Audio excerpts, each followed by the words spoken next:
Welcome to this week's episode of the Whissel Way podcast, where we take 30 minutes out of our day to help you learn, help you grow, help you be better in your business. Today, I am joined by the one, the only, DiJulio, one of our fabulous ladies of Whissel, one of our amazing mentors, teachers, above and beyond just an agent on our team, and just a great person to be around, great energy. We always have fun.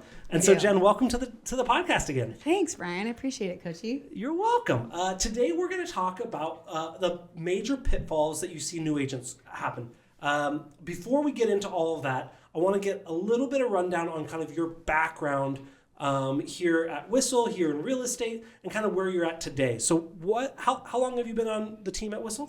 Team of Whissel, like 2.5 years or something about that. And before that, how long were you in real estate? Same, about 2.5 years. Okay. So I'm coming on 5-6-ish. Okay, so you're 5 years in. Yep. You're in the top 10 of our company in terms of GCI and sales volume. To put you on the spot, if you don't know the exact number, that's fine. But I like to give our listeners kind of a benchmark to hear where they're at. Do you know, what do you think you'll close in terms of GCI by the end of the year? I think I will be over our mark of 250, which is a free trip to Mexico, by the way. So that's my goal. Good. I'm almost there. I think I'm at like 230 right now. Excellent. And so we've got another 6 weeks left in the year at the time of this recording. And you came in and you kind of didn't have the best first year at Whissel. Is that fair to say? I think it was a rough first 6 months. Okay. And then I really found my stride. Good. Yeah. Good. And so you took that time to really kind of figure it out and kind of catapulted from kind of struggling through things to then growing to not only one of our top agents, but also being on our agent board of advisors, where you kind of take your own time to help guide and train our newer agents. Can you talk about that for just a minute or so? Yeah, I think it's one of the coolest things we did starting the last 6 months or so when you guys came up with that. Whissel to me already is such a cool team. I'd only been on a couple before this, obviously being newer, but even though it's friendly and all of that, it's not the place at all that Whissel is compared to contributing to each other. So it's the kind of place where we can lean on each other no matter what office we're in and say, hey, do you have a minute? So this agent board of directors took it to a higher level to take 6 of us and say, hey, guys, for 6 months, you are going to be our kind of glorified mentor program. So not just taking individual agents, but running classes. We do deal doctoring every day. So I love that because we're able to just hop online and really bounce things off of each other and help troubleshoot, really. So that's my favorite. And then we teach some of the new classes with Katie, our trainer, too. Wonderful. And what I love about that is not only have you gone through the new agent process yourself not too long ago. Right. You're not someone that's been a real estate agent since 1740. Yes. Some people, their DRE number is 1, oh, right? Yeah. Mm-hmm. And so you went through this, you understand the struggles and the pain and the growth. But now you also work with people on our team every single day that go through kind of these pitfalls that we're going to talk about. Yeah. So we're going to talk about the pitfalls new agents run into. If you like this type of information, go to thewhisselway.com. On there, you'll find links to our YouTube channel. You can subscribe to the podcast, our Facebook group, our referral network. You can learn all that you need to know about creating content, distributing it, all through the course Kyle and I teach called our Media Mayor Mastermind. All of that is at thewhisselway.com. And you can ask questions that will be featured on the show here. Sweet. And if we don't feature them, sometimes I'll just send you a text and say, here's the answer. We've already answered that. So let's get into it. How long do we have to talk about pitfalls of new agents again? We got about 20 minutes okay, here. Great. We're going to take about we'll 30 hit the minutes highlights. of this whole show. Yeah. Okay. We could do a whole podcast series on this. We could. But we're going to break it down to 4 kind of pitfalls. Yep. And the first one kind of comes with, what should an agent do with their day? They get newly licensed, they either join a team or a brokerage or something, and they go, cool, I'm going to do it myself. Yep. Or I'm going to try and figure it out and make up my own schedule. That's one thing that you see a lot of people making a mistake on, is right, trying to reinvent the wheel. Yes, I've shared this before on my Instagram, but I think it's so important from somebody who did it the wrong way first, right? The wrong way. But but I wasted a lot of time, and I don't want agents to do that. So we have, Whissel has amazing resources freaking everywhere. Thank you. But we have like a perfect 10 day. And I know, there's a lot of great coaches out there that will give you one if you want to print some guidance of what a perfect real estate day is. And I know we know that when we're new, we get handed that to us. But at the same time, I think we don't actually use it. And speaking from experience, I wasted a lot of hours in the office feeling like I was doing productive things when they weren't really money-making activities. So that being said, it's really easy to go from, if you weren't sales in the past, like I was not, it's like we have this validation or kind of identity, like you show up to work, you're here for the day. If you made people smile and you got some stuff done, then it was a good day. And like, that doesn't pay our paychecks. Yeah, there's a difference between being busy and being productive. Yeah. And so, and a lot of times, a new agent may not know exactly what to do to be productive. Right. They go, oh yeah, maybe making this open house flyer on Canva is productive. Maybe, spending time on Facebook is productive. But how do you find, and again, you said you can Google checklists and all that sort of stuff, but what would you recommend a newer agent do to actually see what works in their market? Yes. So there is an exercise that I think is super valuable, and it's about writing down for a week or 2 weeks what you actually do during the workday. And I know that sounds tedious, but by the end of the day, if we actually look, then I started doing that and I was like, oh my God, I think I probably did like 2 hours of real work today. Okay. And I'm my own boss. I'm on a great team, but like we are our own bosses. So it's like, be real with what you're actually doing to categorize it as like focus time, and then give yourself breaks and go enjoy that. But we got to bring it back to what are those activities? Yeah. And I think even still, if you write down, oh, I did this, I did this, I did this. I was just talking to Fleming, who's one of our new agents on the team. He's a rock star. Rock star. He's like almost out of production. He was bummed because he didn't do as much as he wanted to this year. And I was like, that's a great year for being right into it. Totally. And so what he told me he did, he's like, yeah, I just sat in Adrian's office Adrian's our number one agent on our team. Mm-hmm. He goes, I just sat in Adrian's office. Before I joined the team, I just kind of followed him for a while. Yes. And I was like, that's really funny because Adrian did the same thing to JC. Yes, he did. And so it's funny to watch. Who's another amazing agent. He was our number one agent. He hit over $1 million in GCI on a team, which is, people think that's impossible. Right. And JC crushed it. Mm-hmm. And so it's funny to watch success come after success come after success. Yes. And all they're doing is getting around and seeing how these veteran agents manage their day, manage their conversations. Part of it is what to say and the sales skills. And how to say it, But what to do is super important. Yep, totally. Which leads us to the second point we wanted to share for sure. Yeah.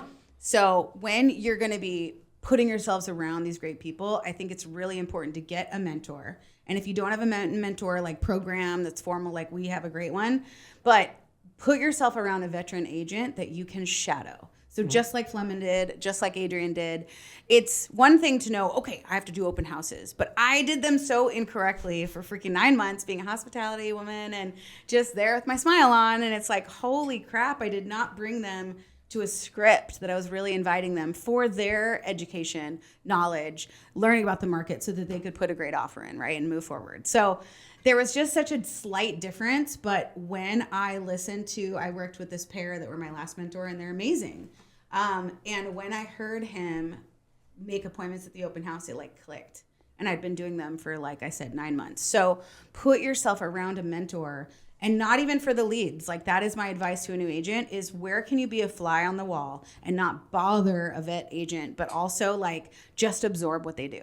Because then we're going to go out and do it, and we're already ahead because you have a model, right, in real life. I love that. I had earlier today, we're doing a batch of podcasts. I interviewed Koci, who did that with Kyle Whissel for 2 years. Yes. He was his assistant for 2 years and just said, let me learn. And very quickly, I think he had over 100,000 his first year in real estate, which is hard. Yeah. And it's, again, finding a mentor. And finding a mentor, it can be a structured process like we have here at Whissel. Yeah. EXP, I believe, has a mentor program. I think a lot of brokerages have some sort of mentor ability. Mm-hmm. And it may mean, hey, if you're on your own or if you're on a team that doesn't provide this, maybe it might be time to look out for a team that does. Yeah. Or, I mean, I don't even have to leave. reach out to your team leader and say, this is what I need. Yes. In order for Where me can to I find really that? expand, where can I find that? Yeah. And sometimes they may go, you know what? I'm trying to get out of production. I need someone to help with my buyers or go on Right. showings. And you can take that on. Yeah. And sometimes they say, well, I've got 1,500 agents I'm dealing with, leave me alone. Right. And maybe that's not the spot for you. Yeah. And so and you also have to find an agent that can mentor you with an abundance mindset, right? Because if you find someone that is, well, I'll let you do all the bitch work for me. I'll let you put out my open house signs and break them down and clean the bathroom while I'm doing my stuff. That's not doesn't adding help value. me. No. Yeah. So it's got to be something where you can add value, but where you can also gain value. Yeah.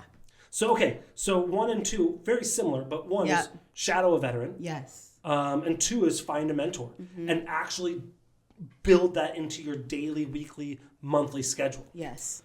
Again, those are pretty similar, but those are 2 things that I think a lot of agents don't do. Yep. You mentioned coming from a previous career where it's like, okay, well, I came to real estate. I want to be my own boss. I want to set my own schedule. I want to do it my way. But if the way has already been the path has already been paved. Why are we trying to figure it out? You know? Yeah. And once you know the rules, once you know the process, then you can make it your own. Yes. 1,000%. This one I really like, number 3, as we move on. And I think this is something this probably could be number 1.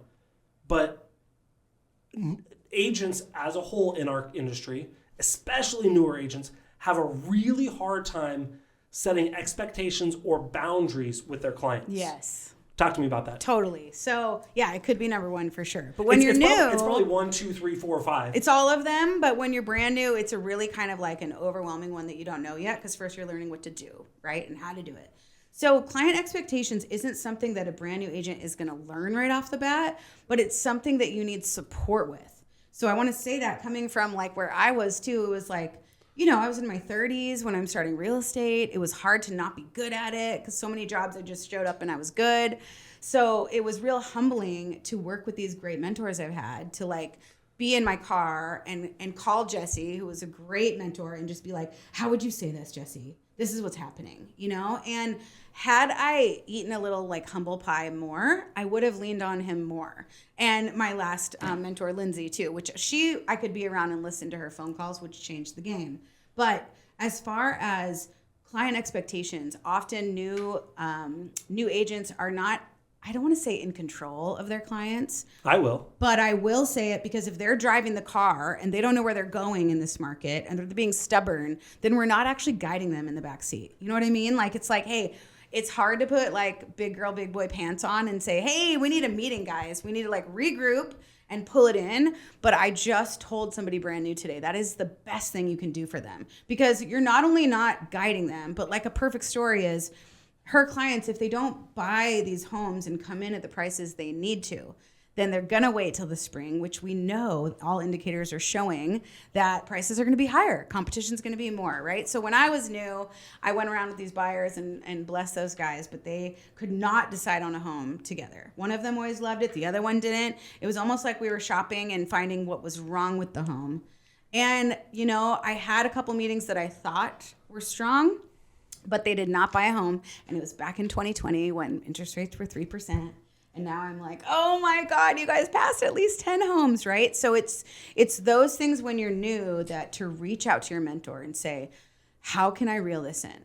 And I know it's scary, but it's one of the most important things you do, because you'll waste time and you'll waste opportunities for them. And so it's funny because you say that, and that reminded me of another story with an agent we had. And there was a buyer, she was working with a different agent, ended up not working with them anymore for like 2 years, starting in 2020. Wow. Yeah. 2 years we were looking for a house, didn't work with them, found our agent, bought a house within like 6 months. Right. And then we asked for a review, and she goes, well, I don't want my name to be associated because I don't want the other agent to feel bad. And I go, you shouldn't protect that agent. You should sue that agent. That's when prices were 15% lower and interest rates were half. Right. I said, that person cost you $150,000. Right. That person cost you double your mortgage payment every month. Like, you should sue them. I know. I was like, that's a little aggressive, Brian. But don't do that. But like the people have this connection when I'm right. like, that person did not do you any favors. And they didn't do the job that's actually our role. Is to sit down and be like, Brian, Yep. Here's what we've been doing. Here's where we need to pivot. Like, it's priceless. So you need to set expectations. It's funny because I think we merged the first two, but I think I want to break this into two. Yes. You need to set expectations, understand where they want to go and help them get there. Yes. Right? Find out their why, find out their motivation, and help guide them to get there, and not worry about, well, the third bathroom is a little bit small. Look, it's fine. Yeah. But it has the backyard for your family. Right. It's 5 minutes away from your work. Right. Like, does this solve you the 85% of your checklist? Yep. Then it's a win. Yep. Right? But when we're newer, we just don't have that languaging or that confidence, which is why you got to go to your mentor and be like, how do we do this? Tell me what to say. And then you embody it and you just practice. But if you don't do that, then we're missing it. Okay, so I'm going to add one here. Okay. So that's setting expectations and helping guide them as a real estate consultant, which is your job. The other one is, I think, and I see this all the time, agents not setting the proper boundaries. Oh, yeah. Yes. And so they'll take phone calls at 9 o'clock at night. They'll go on showings at 7 o'clock in the morning. Right. And there are times and places where that has to happen. Yes. But very, very easily, it can go from a job to an all-consuming yes. Yep. thing. And it's such an important point, Bryan. I'm really glad you brought that up, because even as an experienced agent, even going on 5 years, I was still dealing with it this month. I have a client and it's a buy sell, so I understand it's a lot of stress to sell and buy your home at the same time. We don't do that often, but when we do, there's a lot to it. And so probably talking with them every day. And I'm getting texts from them at like 8 a.m. on a Sunday, and I'm just going, all right, this is the conversation that I get to call them and be like, guys, I'm here for you. Every day you can count on me to call you back the same day. Like, that's amazing, because I can't believe how many agents actually don't do that. That's crazy. But I had to teach these guys that I'm not on call for them within the hour that they reach out to me. And I was like nervous to have that conversation. But it's really important. I mean, you've done this for 5 years now. How often, what percentage of time would you say it is required that you respond within the hour? Oh my gosh, like 10% or less. Yeah. Not even. Yeah. Like 5. I think that's our own ego. I have to help them. Yeah. And I'm horrible with it. Yeah. I'm horrible with it. I'll get a text while I'm in church and go, Me I gotta too. respond to this. And I go, That's how I felt. I don't have to. No. I can respond in 2 hours and literally nothing will change. Yes. And so I think that's going to be a really important lesson to learn, and it's really hard. It's a big one. But I think it goes up front with when you set expectations of, I'm going to guide you, I'm going to help you do this, and also setting expectations of your boundaries. And and I think it's important also to be careful of saying, okay, well, because I've seen some agents do this, I'm only available Monday through Thursday from 9 to 4. And I go, or their voicemail will say that. And I'm like, dude, you're a listing agent. How are you not talking to me at 7 o'clock at night so I know if you have an offer in? Like, there's a pendulum, right? Yeah. But the piece I'm talking about is like, I'm in a place where I used to use it as a leverage, as like a value that I add of like, I don't have any kids. I am here to be all in when you need me. And it's like, that doesn't set me up for success in the way with my own boundaries. And so now I'm reeling that in, but parents really do make it happen. Of like, hey, I'm going to do all of this work until 2 p.m. every day, and then I'm going to deal with my fam, and then I'm here in these evening hours. But, it's like no calls after 8:30. Yeah. Like, that's okay to say. Mm-hmm. And Sunday mornings are important for me. And so it's just what works for you. If we don't take those breaks, then we will literally mentally burn out. Yeah, so, and I think just like this is your job, the people that you're working with have a job. Whether it's whether it is, a career in the Fortune 500, or even if it's a stay-at-home parent, whatever it is, they have duties that they go, there are times when I'm on and there's times when I'm off. Right. It's harder to do as a parent. You can't tell your 4-year-old, hey, I'm off. I tried. It doesn't work well. But people can respect, hey, Sunday mornings, I'll call you later in the day. Totally. That's my time. And whatever the reason, hey, I don't make phone calls after 8:30. Right. Because whatever. Yeah.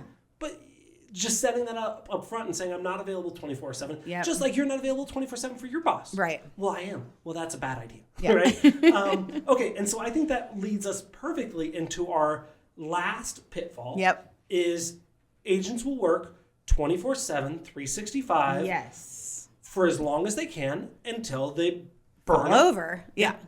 Burnout, fall over. Absolutely. So my last point, it's like, it sounds so counterintuitive, but it is to plan your vacations. And maybe you're new and it doesn't feel good to make like a whole week long, we're going to Florida kind of a trip. But it could be a little staycation for you and your family nearby, but it's just about time off the clock, right? There is no clock, but that's the whole illusion of this job is that, well, I'm not doing as well as I want. And this is what I did this year. And I was like, man, wasn't having a great summer. So then I just said, I'm not going to take any trips and I'm going to like put my head down. But my focus was like totally not there. So then when I finally regrouped and it's like, I'm having an incredible Q4, but it's wild how it's like, it takes for me this like pullback. Like some of our top agents are like robots and they are incredible, but I don't work like that. And I know a lot of people don't either. So it's like, plan that vacation, take the Sunday off, go hiking. And when we actually plan those things, it's wild. Like it's Murphy's Law. You get super busy. Like they will call you to list your house when you're like 2 days from leaving for Europe. But I'm on a team so we can work it out and you're supported. And that's why when you have a mentor, when you have a veteran agent, you can say, look, and you can work out a deal of, hey, I'll give you a referral fee, or like, look, I help you out, you help me out, just cover me, right? And so it's funny, I smiled this whole time because when you're like, oh, I'm like, I don't do that either. Like taking time off, I'm like, no, I can't do it. Well, we feel guilty. Yeah. And that's the piece that's like a whole different podcast, right? Yeah. Of like our society doesn't take enough breaks and reward actually like recharging as productive. I was just watching Iron Man 2 and Tony was like, we need to recharge our batteries, and his girlfriend, wife, I don't know, was like, we don't all run on batteries. I'm like, but we all need to recharge, but we really do. But we really do. So the pitfalls, or I guess ways to avoid pitfalls. Yes. As a newer agent, what I have is shadow veteran agents. Yes. Have a set mentor, right? You could shadow 15 different agents. Hey, I want to see how you do this, right? Whatever. Sure. But have a mentor that you can find that will work with you. And this, I told you this one time that it really impressed me with you as you were mentoring one of the agents. But find a mentor that will hold you accountable. Yeah. I don't remember who the agent was, but I remember you were sitting outside of my office with this guy, and you said, how many open houses did you do this weekend? None. And you go, huh. You said, how many are you going to do this week? Well, I'll try and do one. You said, you don't try. Are you going to do it or not?